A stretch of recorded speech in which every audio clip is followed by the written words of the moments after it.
कर्म बंधन से बचना है तो सिर्फ और सिर्फ भगवान ही बचा सकते हैं, दूसरा कोई नहीं बचा सकता है। एक तोते की कहानी। एक तोता को यमराज जी देख करके हंस देते हैं और तोता को अब लगता है कि उसकी मृत्यु निकट है। तो उसका दोस्त गरुड़ जी रहते हैं, गरुड़ जी को बुलाता है और कहता है कि भगवान जी से थोड़ा मेरी जाके पैरवी करिए कि मेरी थोड़ी उम्र बढ़ जाए, क्योंकि यमराज जी देखकर मुझे हंस दी है तो मुझे लगता है मेरी मृत्यु निकट आ चुकी है। तब गरुड़ जी कहते हैं, इतनी छोटी सी बात के लिए भगवान जी के पास क्यों जाना, चलो दोस्त मैं तुम्हें 7 समुंदर पार ले जाता हूँ। और 7 समुंदर पार ले जाकर एक गुफा के अंदर रख देता है।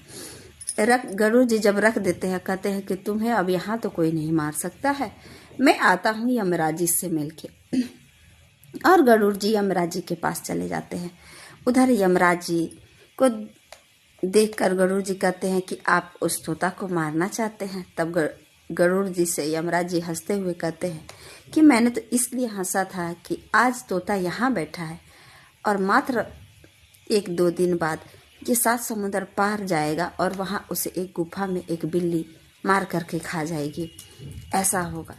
और तत्क्षण उस तोता का आत्मा जो है वहाँ पहुँच जाता है। तो गरुड़ जी कहते हैं मैंने ही उसे वहाँ पहुँचाया था क्योंकि वो मेरा मित्र था और मैं आपसे पूछने आया था कि आपने क्यों हंसा। तब ये सारी कहानी जान करके और तोता के बारे में जान करके गरुड़ जी को दुख होता है और कहते हैं कि काश मैं उसे 7 समुंदर पार ले जाकर ना रखा था, उसके लिए थोड़ी पैरवी कर दिया रहता तो शायद उसकी आज जान बच गई होती।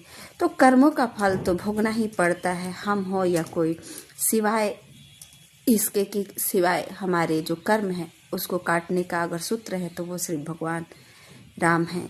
जय श्री राम। श्री कृष्णा के शरण में रहने से ही हमारे सारे दुख कष्ट इत्यादि हर सकते हैं, बाकी कोई नहीं हर सकता। जय श्री कृष्णा। राधे राधे। ये कहानी आप सबको अच्छी लगी हो तो कमेंट बॉक्स में अपने विचार व्यक्त करें।